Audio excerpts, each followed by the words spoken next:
shocked something like that is happening in this day and age? If so, we want to hear about it. Log on to drphil.com homepage. Click on any of the links under Beyond the Show. You know, I've asked people, how many cults do you think there are operating in America? The estimates are at least 10,000 cults are currently operating in the United States. 10,000. And how is that possible? The World Wide Web. That's how it's possible. That's how they recruit, and that's how they do it.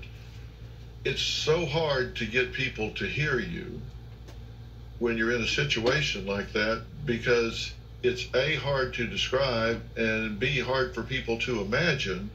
You have a nonprofit called Prevent the Pain. Tell me about the organization.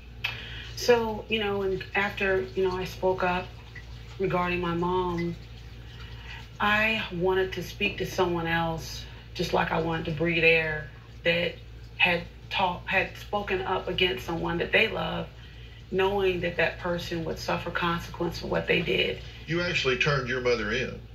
Yes, there was a part of me that hoped that my memories were, mistaken, and that there was a chance that maybe because of all the other sufferings, I was delusional a little bit. I was hoping that it wasn't true, but I knew that I could no longer live with myself without speaking up, because I felt like, what kind of mother, what kind of person am I if I'm okay with the fact that I believe that my mother is responsible for a child's death? So, I just realized that, in going through that, and then of course learning the truth that it really was accurate, my memories were accurate, that a lot of people don't speak up because they feel like they're going to be this label as a tattletale, a snitch, or whatever. And this nonprofit is to say, okay, be that, own that. I'll be this tattletale, I'll be the snitch that's going to save someone's life. It's going to prevent them from having pain, because all the pain that was endured at the house of prayer could have been prevented if someone who knew what my mother was capable of spoke up right away. And that's really what, one of the things you want to do is you want to help people that might be in your situation, because you wish somebody would have knocked on the door for you, or way before. Yes, way before it got to that point. Mm-hmm. Well, I hope the two of you will take some time when we finish here today and talk, because I think you can really give her a track to run on and some guidance in how to help. And God bless you for your organization. Well, I want to thank my guests today, and for more information about Joy's nonprofit organization, check out preventthepain.org.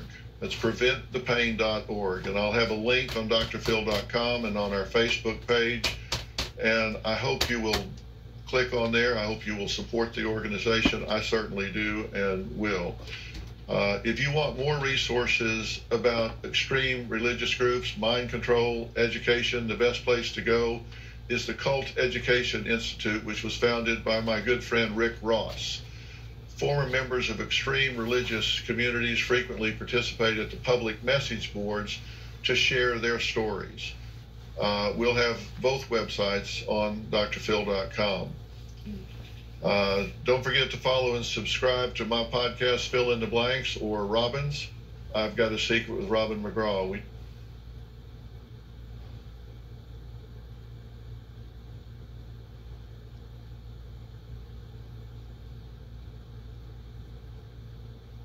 To people who care. We will see you next time. Thank you for being here.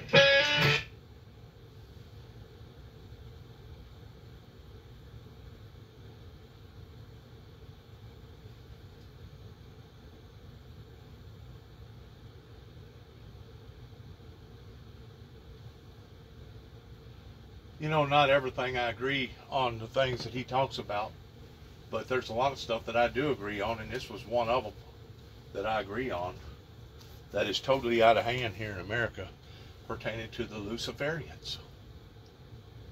They have grown since they got Congress to give them the heads up in 1986 towards becoming a tax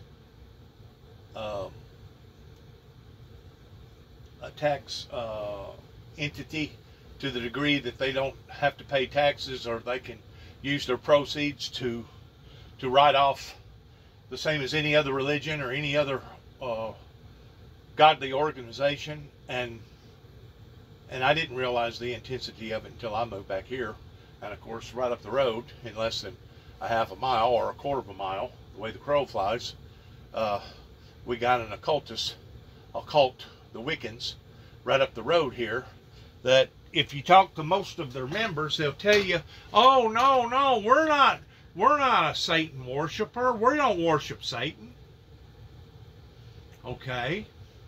Maybe you don't necessarily, some of you don't mention Lucifer's name directly, but then again, all the stuff that you're frequently involved in, you call it magic. And to me, any organization that believes in any other thing other than the Lord Jesus Christ, regardless whether you're Hindu or Voodoo or any other type of organization, if you don't support the teachings of Christ, you're Antichrist. And if you're Antichrist, you're a cult. Just like Jim Jones. David Koresh basically started out on the right foot, but then there towards the last, he thought that he was, I guess, the new Jesus Christ superstar of some degree, towards the magnitude that his followers was actually committing sexual favors for him, knowing that the husbands had wives and daughters, and he was still being a participant in that type of immoral sexual activity. So, I mean, and it's one thing to preach in the name of Christ, and it's another thing to actually perform in the name of Christ. And you get to looking at all the churches that have become pedophiles in their church doctrine, that basically talk the talk but aren't willing to walk the walk, and you wonder how come we're going backwards the way that we are. It's because of the very thing that man just got through talking about. And hopefully they'll let me put this on my YouTube platform. That way it can help people out there that is going through these emotional, stressful times, because there are thousands and thousands of people out there that have been hoodwinked, that have been bamboozled into that type of belief system or lifestyle, that now they're realizing that they have made the worst decision that they could have possibly made in their entire lives. Good luck to all of us, and shalom.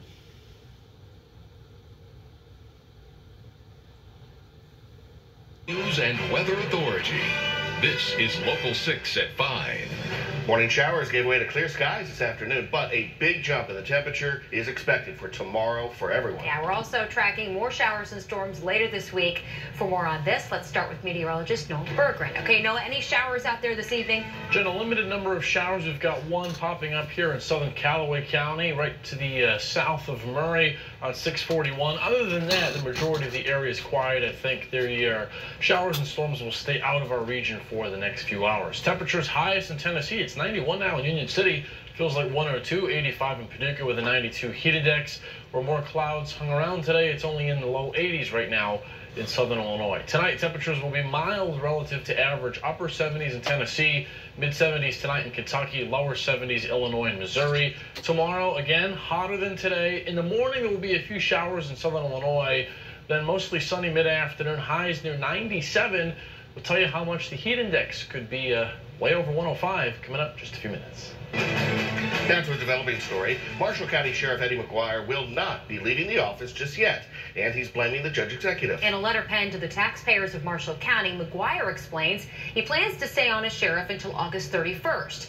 In this letter, McGuire claims Marshall County Judge Executive Kevin Neal will not appoint Sheriff-elect Matt Hilbrecht, who is currently a detective with the Sheriff's Department. Instead, he claims Neal plans to temporarily appoint Trent Weaver until Hilbrecht takes office in January.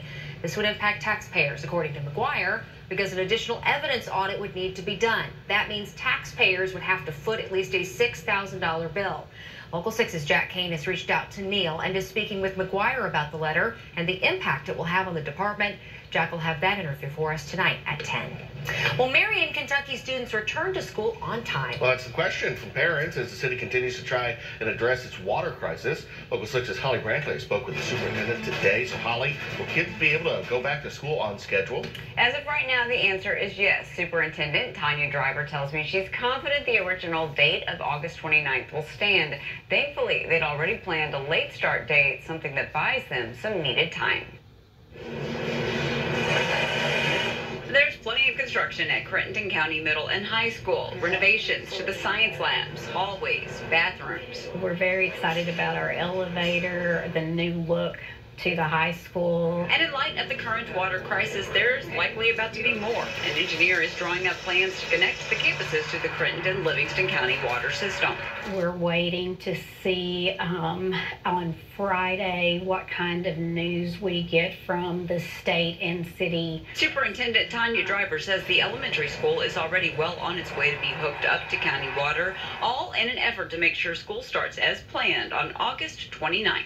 We're doing everything that we can. We do not want to go virtual at all. That's not even an option right now that we're looking at. She says hooking up to county water is costly. It's the easier option, but it is the most expensive option.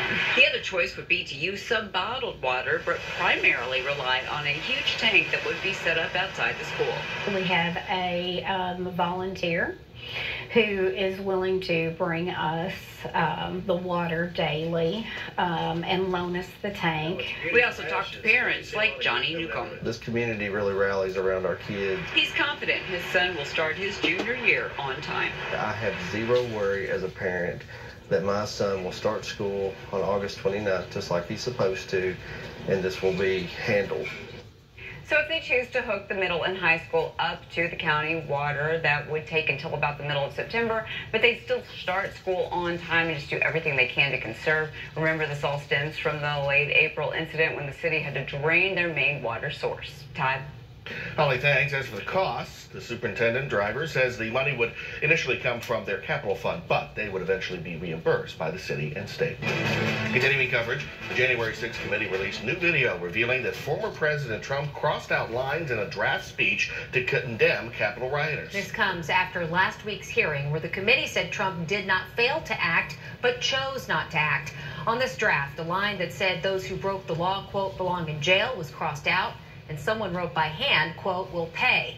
The video was released today. It includes partial interviews with Trump's daughter, Ivanka, and son-in-law, Jared Kushner, and others, stating they believe Trump needed to make a statement on January 7th. Do you recognize the handwriting? It looks like my father's handwriting. It looks like here that he crossed out that he was directing the Department of Justice to ensure all lawbreakers are prosecuted to the full extent of the law. We must send a clear message, not with mercy, but with justice. Legal consequences must be swift and firm. Do you know why he wanted that crossed out? I don't know.